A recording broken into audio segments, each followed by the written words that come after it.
Quer o livro para acompanhar? CEAP, Pode vir. Centro Espírita Pode vir. Altivo Panfiro. Uma casa de amor. Bom dia aos nossos ouvintes. Que Jesus abençoe a nossa manhã de estudos. Vamos dar continuidade ao estudo do livro dos Espíritos. Antes, porém, leremos o Evangelho segundo o Espiritismo e faremos a nossa prece.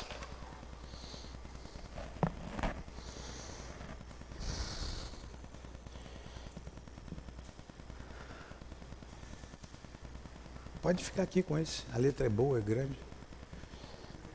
Vamos lá.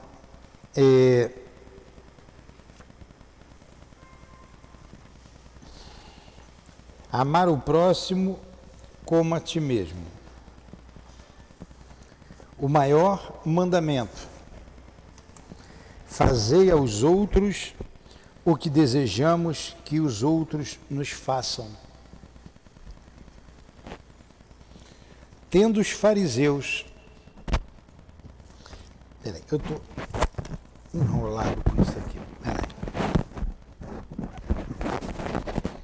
Pronto.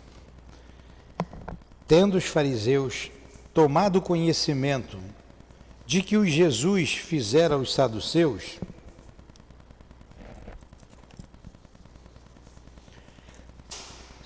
tendo os fariseus tomado conhecimento de que Jesus fizera os saduceus se calarem, reuniram-se e um deles, que era doutor da lei, veio fazer-lhe esta pergunta para tentá-lo.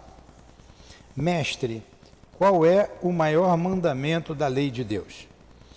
Da lei, responde Jesus, amarás ao Senhor teu Deus de todo o teu coração, de toda a tua alma, de todo o teu espírito. É o maior e o primeiro mandamento. E eis o segundo, que é semelhante ao primeiro. Amarás o teu próximo como a ti mesmo. Toda a lei e os profetas estão encerrados nesses dois mandamentos. Mateus, capítulo 22, versículos 34 a 40. Amado Jesus, aqui nos reunimos em teu nome, em nome de Deus, acima de tudo, para estudarmos a doutrina espírita. Permita que os nossos guias e benfeitores nos inspiram na compreensão do estudo que faremos nesta manhã. Evocamos então o mestre Kardec, o mestre Denis, o nosso irmão altivo e a coluna de espíritos que dirige o CEAP, a nossa casa de amor. Em nome desses espíritos guias, em nome dos nossos protetores, em nome do amor, do nosso amor, do teu amor, Jesus, e do amor de Deus acima de tudo, pedimos a devida permissão para iniciarmos os estudos da manhã de hoje. Que assim seja. Então vamos lá. Paramos na questão 160, não foi? 171? Já estamos lá? 171. Justiça da reencarnação.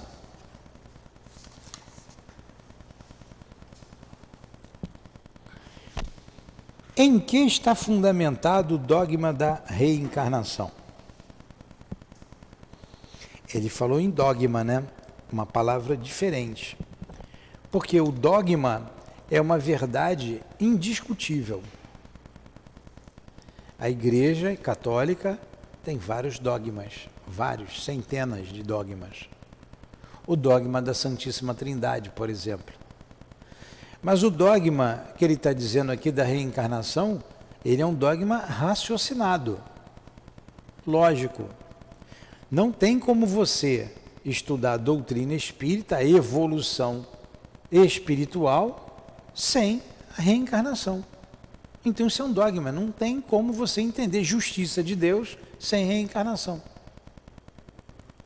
Então é nesse sentido que é um dogma.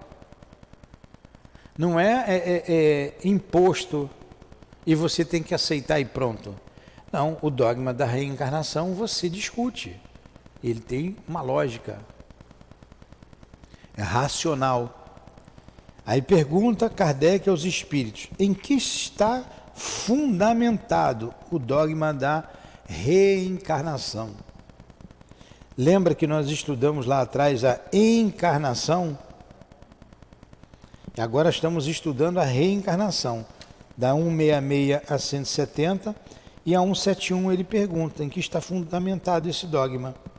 Resposta: na justiça de Deus e na revelação, pois repetimos incessantemente: um bom pai deixa sempre aos seus filhos uma porta aberta para o arrependimento. A razão não te diz que seria injustiça privar para sempre da felicidade eterna todos aqueles de quem não dependeu o melhorar-se? Não são filhos de Deus todos os homens? Só entre os homens egoístas encontram-se a iniquidade, o ódio implacável e os castigos sem remissão. Então nós lemos a resposta toda e não entendemos, né? Então vamos ler a resposta devagar. E vocês podem e devem interromper, tá? Não entendeu?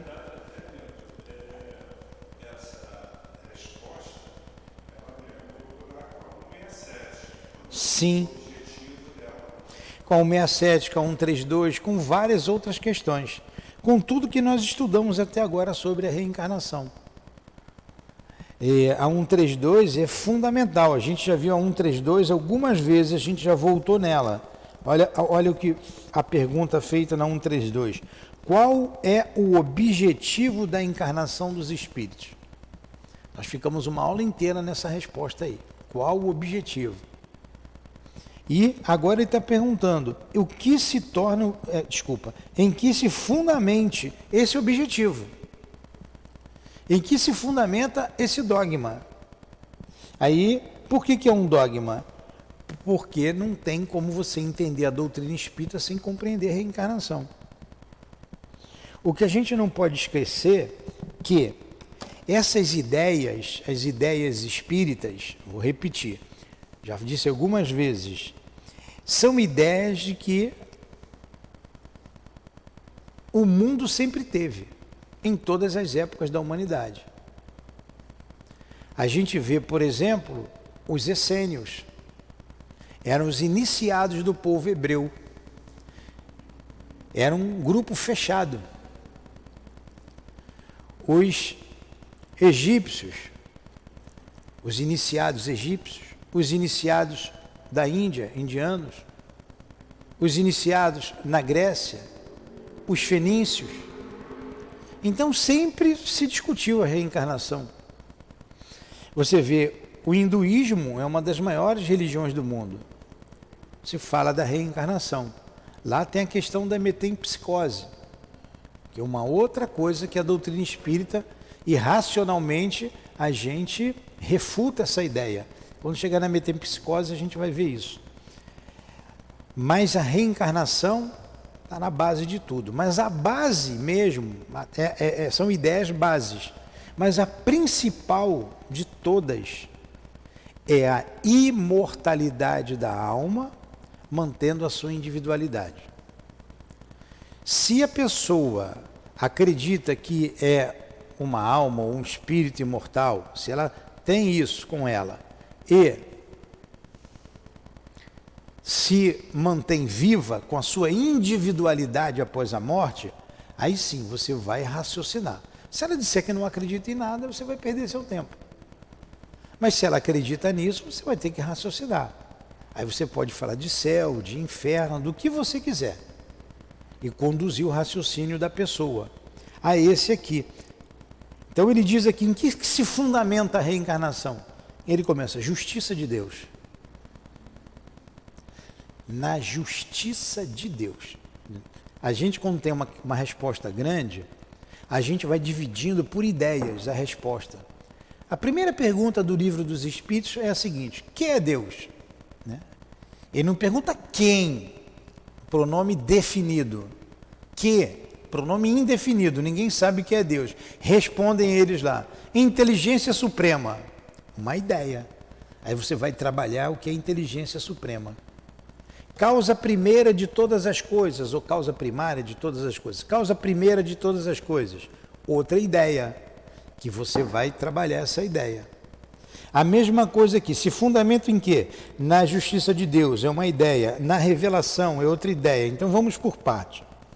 Justiça de Deus. Você começa a raciocinar para a vida, para as coisas comezinha da vida. Pô, graças a Deus, todo mundo aqui tomou um café hoje. Nós estamos aqui estudando, dormimos, temos uma casa para morar. Mas tem gente que não tem casa para morar, que não tomou café, nem hoje, nem ontem, nem anteontem. Se você pegar aqui e botar aqui, ó, quantas pessoas morrem de fome por dia no mundo? Pode botar. 20 mil pessoas morrem de fome por dia no mundo. 9 milhões morrem de fome no mundo por ano. Sabe o que é morrer de fome? São 9 milhões, na maioria criança. Está aqui, ó, dados pode sentar. Dados da Unesco. Está aqui. Então você sabe, a gente não sabe o que é isso. Onde é a justiça de Deus? Por que morreu de fome? A crueldade dos homens, tudo bem. Tem um homem nisso aí. Né? Tem comunidade aí tão complicada por causa dos homens mesmo. Mas por que Deus permitiu a criatura nascer ali? Por que ele nasceu lá na Biafra e o outro nasceu aqui num lugar bom, num bairro bom, numa família ajustada? O outro nasce numa família desajustada, o outro não tem nem família, o outro nasce aleijado, doente. Ou Deus existe, ou Deus não existe. Se Deus existe, tem os atributos de Deus. Deus é único, Deus é onisciente, soberanamente justo e bom, não é? Não são atributos da divindade? A gente não sabe, mas tem alguns atributos que nós sabemos. Se ele é onisciente, ele já sabia. Quando ele criou aquela criatura, aquele espírito, seria trilhar o caminho do bem, seria trilhar o caminho do mal, seria nascer aleijado, seria nascer perfeito, seria nascer numa comunidade pobre, seria nascer num lugar rico. Sabia ou não sabia? Não tem que saber, não é Deus? Ou então ele não é Deus. Então, se ele sabia de tudo, por que ele deixou sair ali, nascer ali daquela forma? Vamos pensar na pior... Eu sei que seu raciocínio já é lógico, você que está estudando sempre, mas eu tenho que falar aqui para todos aqueles que não sabem de nada, como se não nada soubesse. Então vamos imaginar um pior quadro.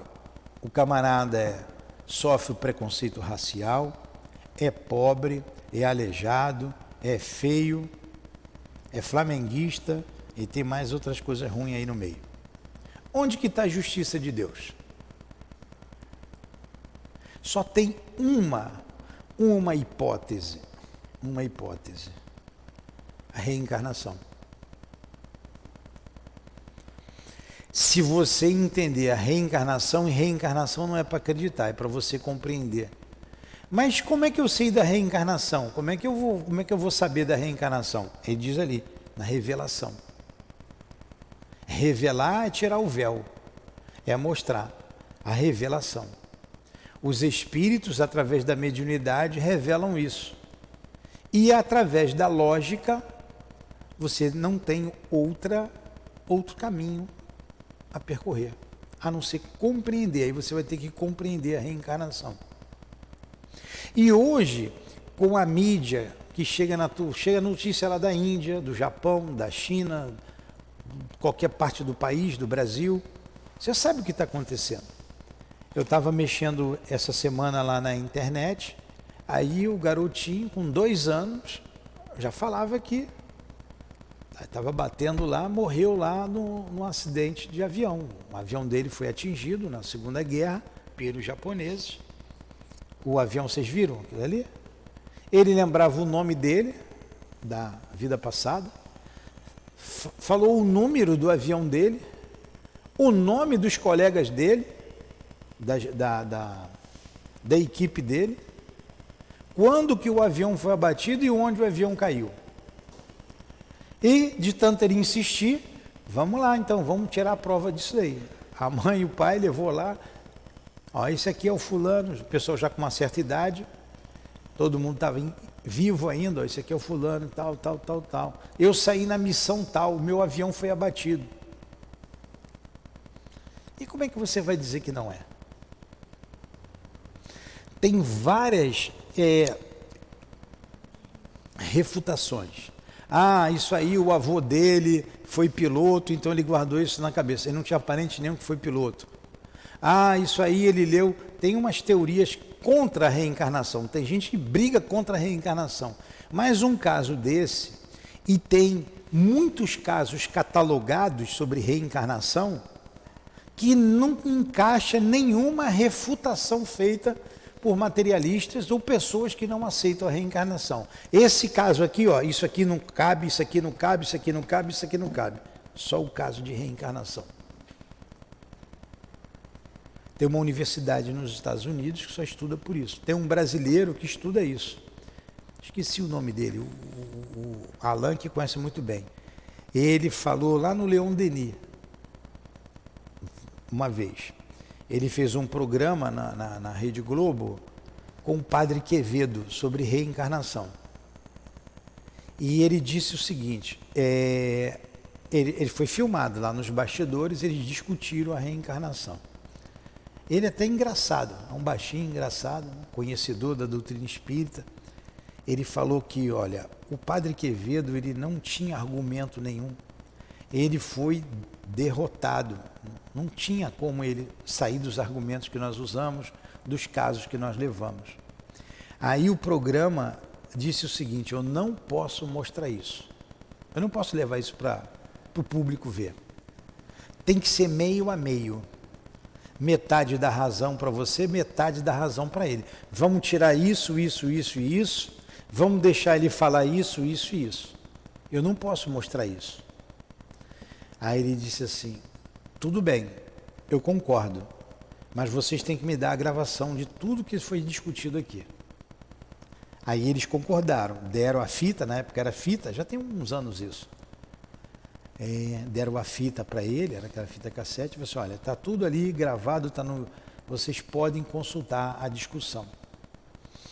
Então, contra fatos, não há argumentos. Ele contou um caso, eu não esqueci até hoje, que eu não li isso aí, eu lembro dele contando lá.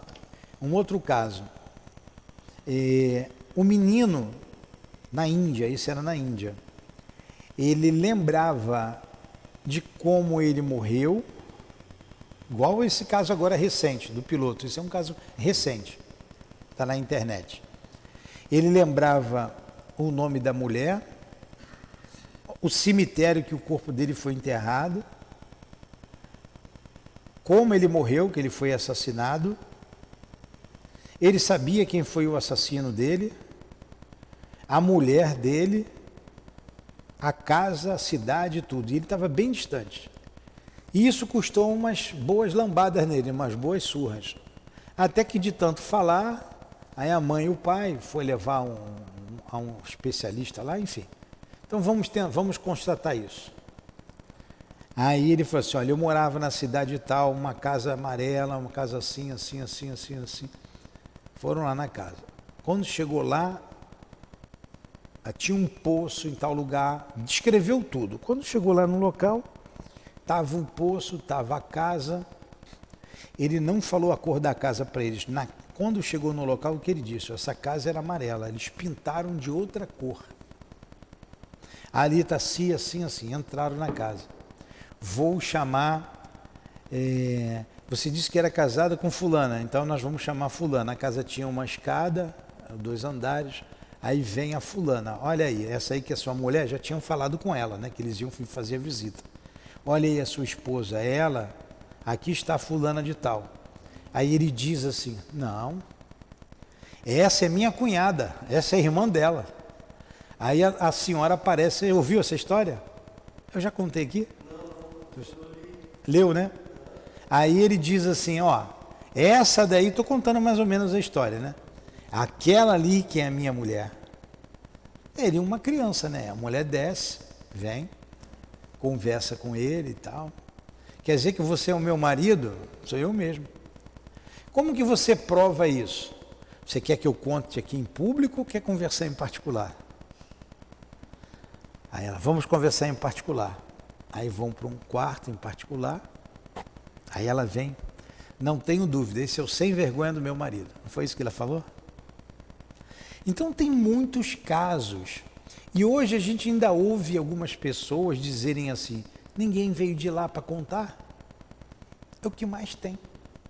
Materializações de espíritos. Quantas materializações? Você bota aqui na internet e você vai ver o Peixotinho. Então isso é revelação.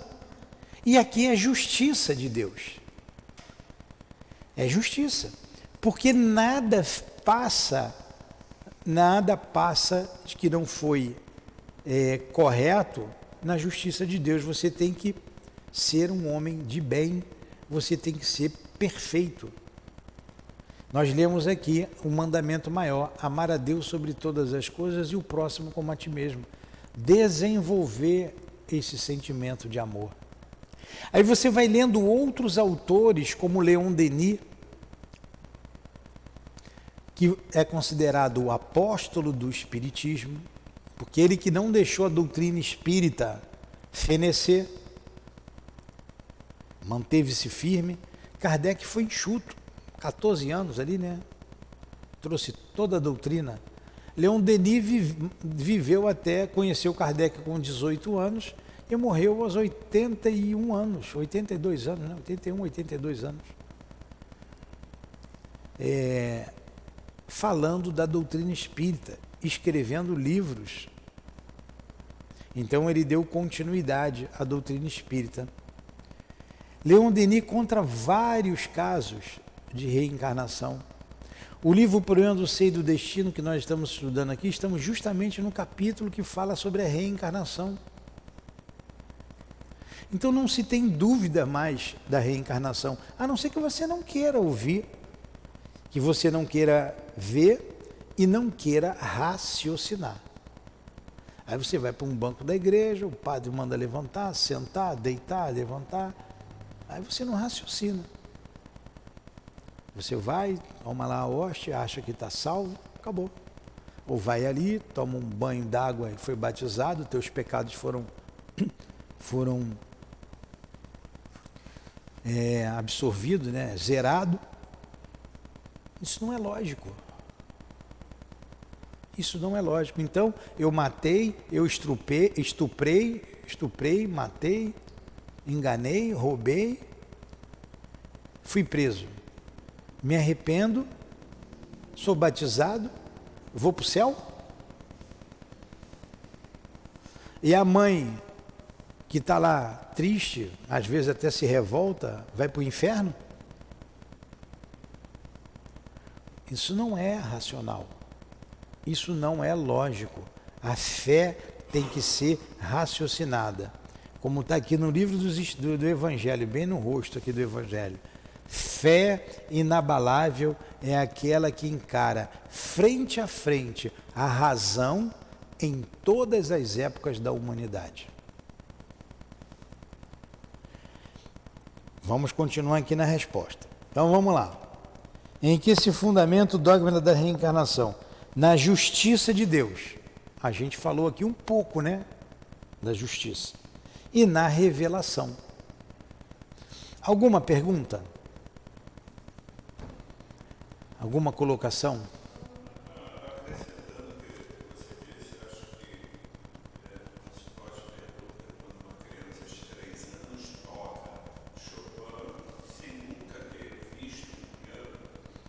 Pois é.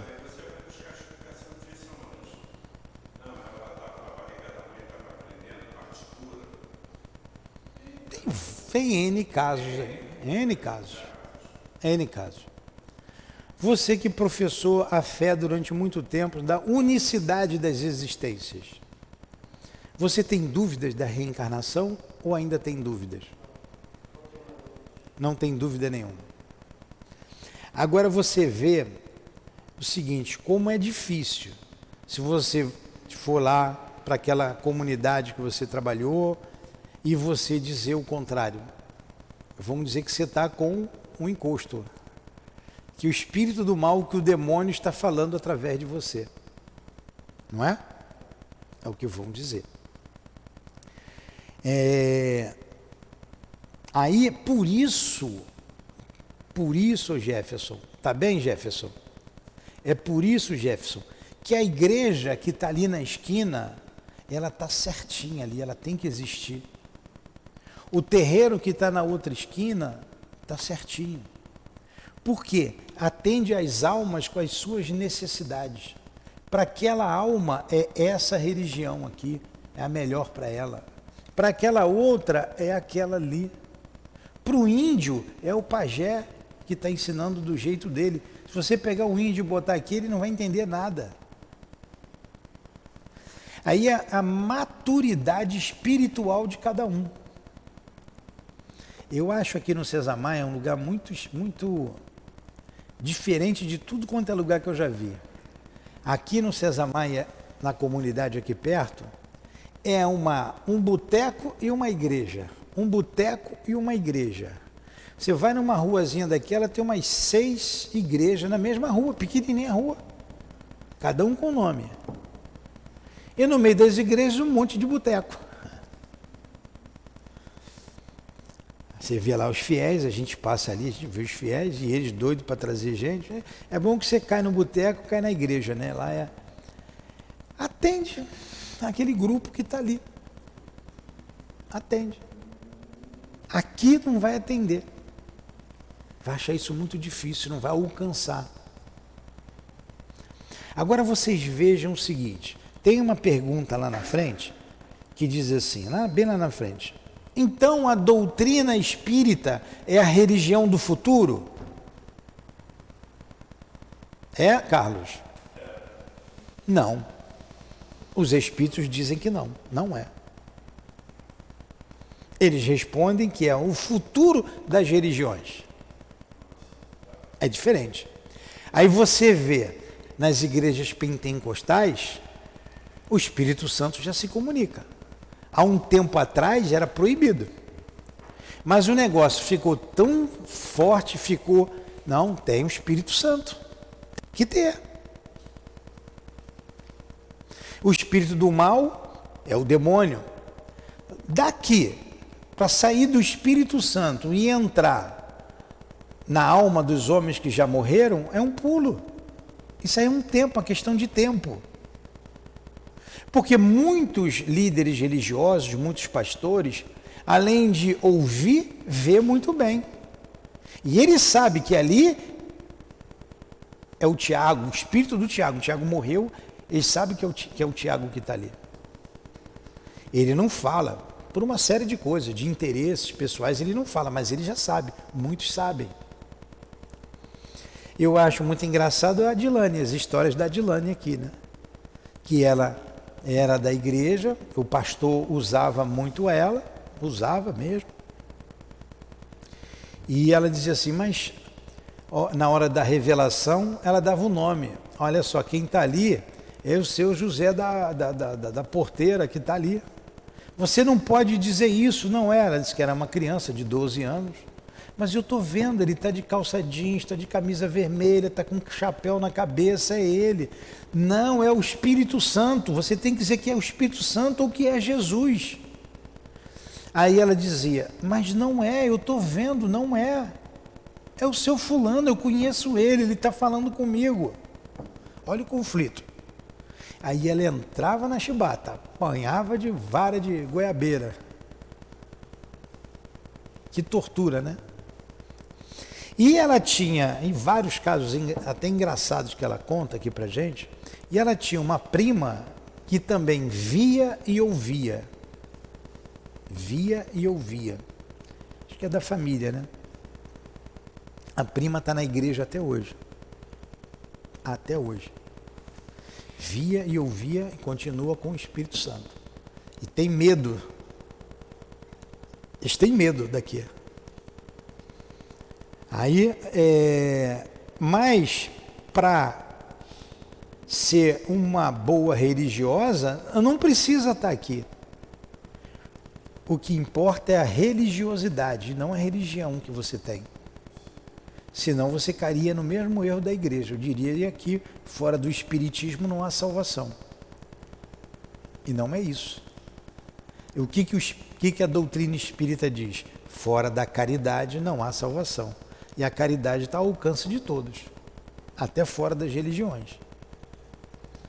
Aí, lembrando aqui o Divaldo num programa dizendo, há pouco tempo, eu prefiro os ateus sinceros do que os religiosos hipócritas. Quantos espíritas hipócritas, e de todas as religiões, e quantas pessoas bondosas, não está direto numa igreja, é ou não é? Quantas pessoas vivem do seu esforço, do seu trabalho? Quantos vivem do trabalho dos outros? A profissão dele é ganhar um dinheiro lá do dízimo que chega até ele e se justifica com uma passagem lá da Bíblia, enfim. Aí é o problema de consciência de cada um. Então essas ideias, elas fazem a gente raciocinar e modificar, mudar a ideia, a importância da religião, da religiosidade, é a gente mudar o nosso caráter. Como nós dissemos na aula aqui que você estava presente. Poxa, mas você mudou, hein? Mas é claro que eu mudei. A gente tem que mudar. A gente não pode ter hoje a mesma cabeça quando tinha 18 anos. Quando tinha 20. Se eu estou com 60, já não é a mesma quando eu tinha 50. Não é. Muda. Nós estamos assim. Nós não somos assim. Estamos. E esse processo, ele é infinito. A gente ontem estudou aqui o André Luiz, né, mostrando a vida de lá para cá. E veio um espírito chamado o Sublime Visitante. Ele vai no mundo, no plano espiritual, onde estava um instrutor com um grupo de espíritos que via numa tarefa aqui na Terra. Quem estuda aí, o Carlos estava ouvindo. Aí o espírito vem, eles preparam um ambiente para esse espírito, ele veio numa, vou dizer uma campânula, ele disse assim, parecido com vidro. O espírito vem aqui, de tão elevado que era o espírito, eles preparam um ambiente. Nós tivemos várias experiências dessa passagem, mas vou dizer só o que aconteceu. Eles preparam um ambiente, criam um lago, uma árvore, um jardim com grama, dão até vida para ficar um quadro bonito. O André Luiz chora quando vê, e o espírito para receber aquele espírito ali, para que ele se sinta o melhor possível. E eles fazem umas perguntas, cada um deles vai fazendo uma pergunta. Ele pega um pergaminho que ele trazia, o espírito fazia uma pergunta desse tamanho. Ele pegava, respondia com o Evangelho de Jesus. Aí o que perguntou ficava desapontado com a resposta, era tão clara. Aí ele dava uma explicaçãozinha, bem objetiva. Você, é isso. Ele, carta de Paulo aos Tessalonicenses. Você, outra carta de Paulo aos Coríntios. Não. Ele só respondia assim. Perguntado, esse espírito veio lá, mora em outro planeta, veio da onde que ele vem? Não, habita aqui na Terra. Habita aqui na Terra. Mas já atingiu o grau máximo de pureza? Não. Ele almeja ir fazer parte dos trabalhadores lá de Júpiter, de Saturno. Dizem os espíritos que esses planetas são muito mais adiantados do que a Terra. E aqueles visam fazer parte do sistema solar, e esses visam, e por aí vai. Esse espírito reencarna na Terra ainda, ele encarna na Terra, se ele quiser. Se ele quiser, ele não precisa mais. Se ele quiser, ele pode vir em missão, em intervalos de 5 a 8 séculos. Então o espírito reencarna de 800 em 800 anos, se ele quiser. Será que ele vai querer encarnar nesse tumulto que está aqui agora? Então Deus criou alguém especial, criou esse espírito especial, criou Jesus especial. Aí faz a confusão. Jesus é Deus. Você pega o Novo Testamento todinho. Está aqui, é bom obras póstumas. É obras póstumas.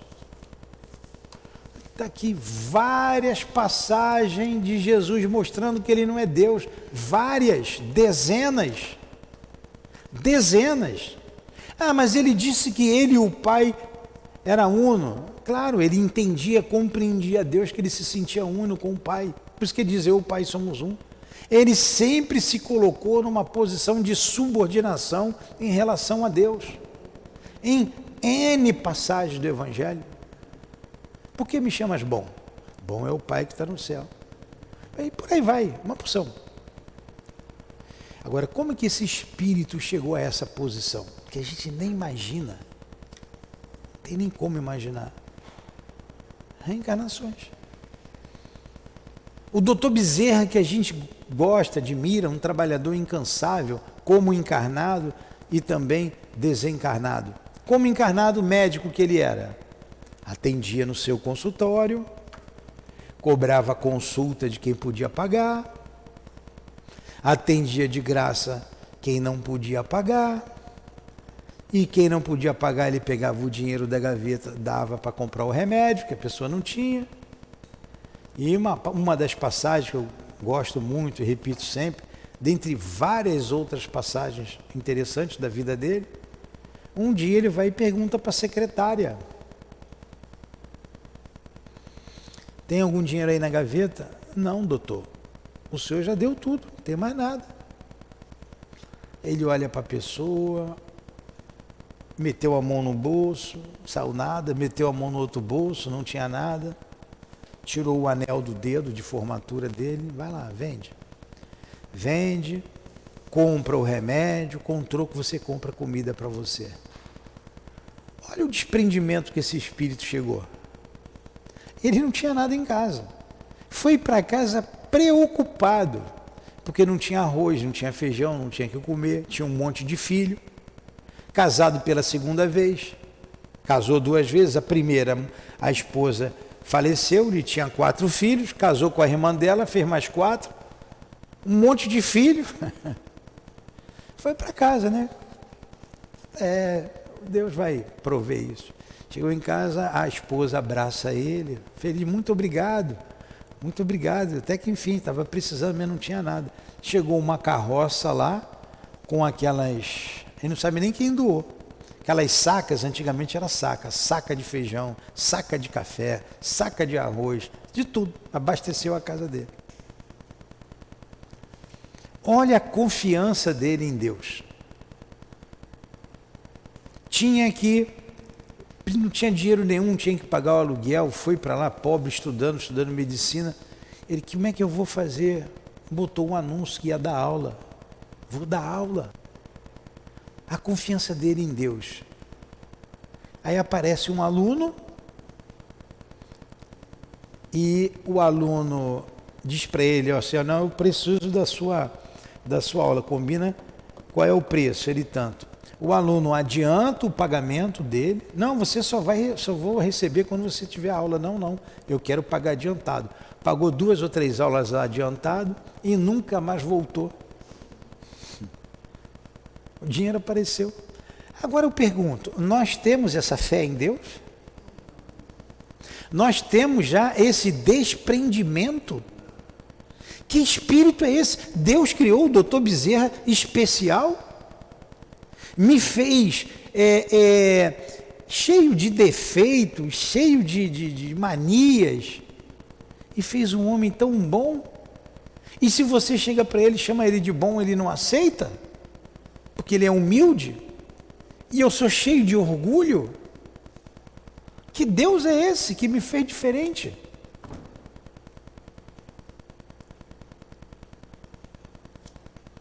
Só se o doutor Bezerra, então, Deus sendo justo, ele é um irmão mais velho, um espírito que foi criado antes, que teve mais experiência do que eu, ou foi criado junto comigo.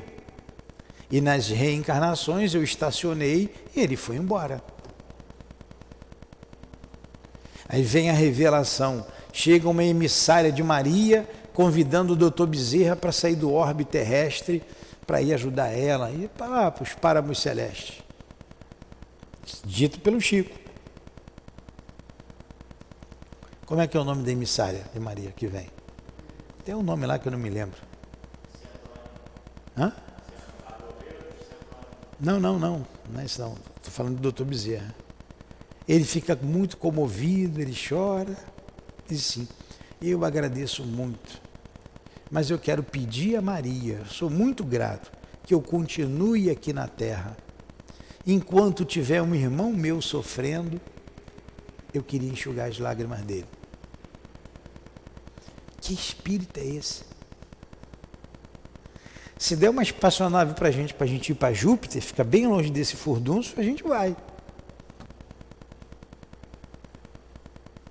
Só a reencarnação. Senão Deus tem preferência. Prefere o doutor Bezerra. Mais ele do que a Sandra. A Sandra ainda é pior do que eu. Tá pior do que eu, né, Sandra? Vai ter que reencarnar mais. Então, aí é a justiça da encarnação. É a justiça de Deus. Se fundamenta em quê? Na justiça. Isso é justiça, é mérito. É a meritocracia, mérito. E por que nós temos governantes tão ruins? Porque a gente precisa disso. Quiçá nós também já fomos governantes ruins. Já não usufruímos do dinheiro do povo. Já não...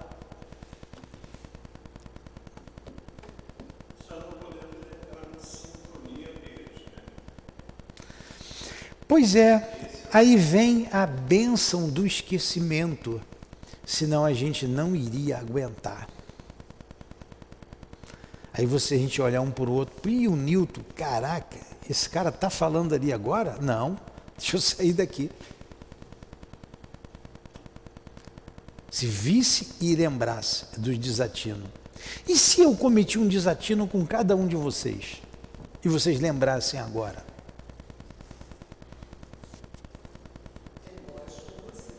Se se juntar, iam me pegar, né? Não, mas vocês são bons já, iam me perdoar.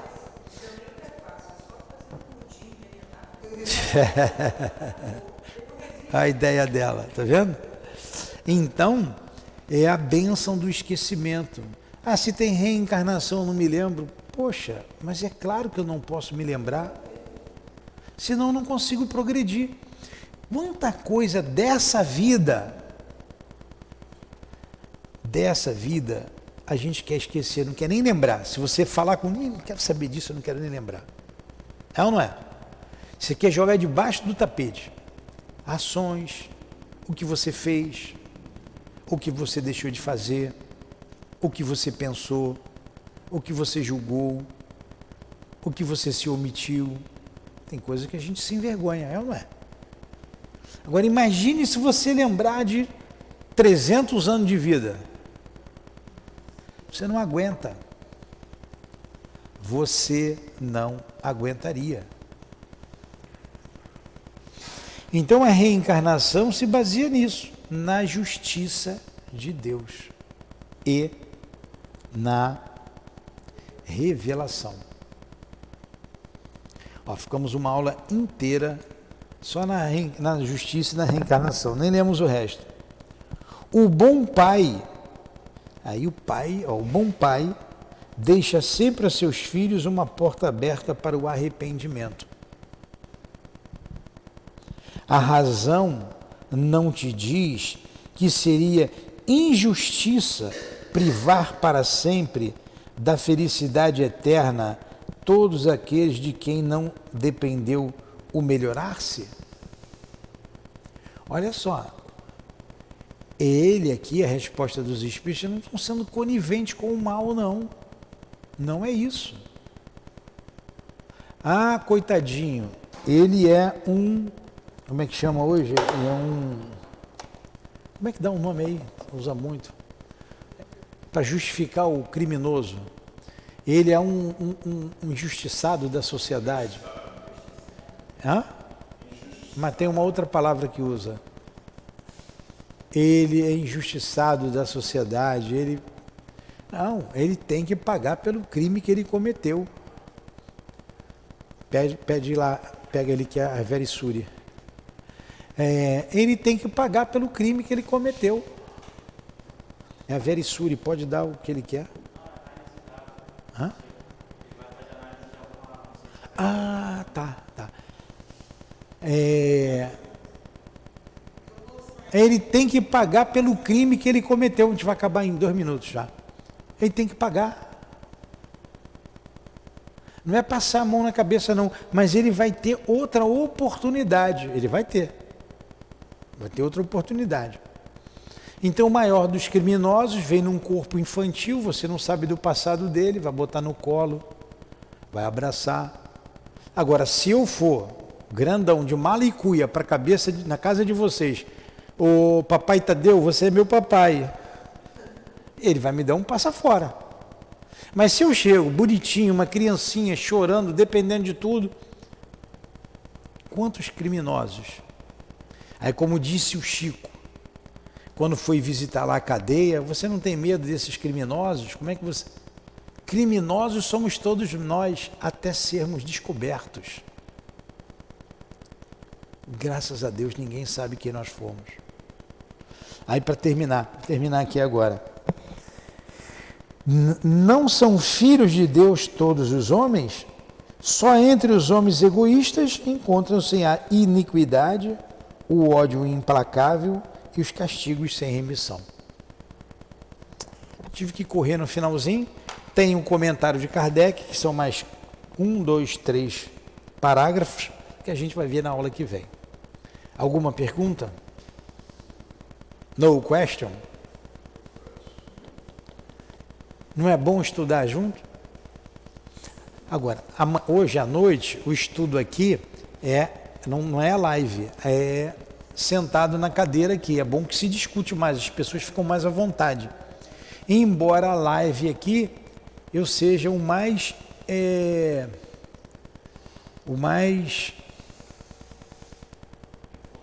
informal possível, né? Não tem tanta formalidade assim, vocês podem perguntar. Vamos fazer a nossa prece? Então agradecemos a Deus, agradecemos a Jesus, agradecemos aos guias que evocamos e que nos sustentaram nesta manhã de estudos. Muito obrigado. Abençoe a nossa casa de amor, abençoe os nossos propósitos de nos transformarmos em criaturas melhores. Abençoe e proteja o SEAP.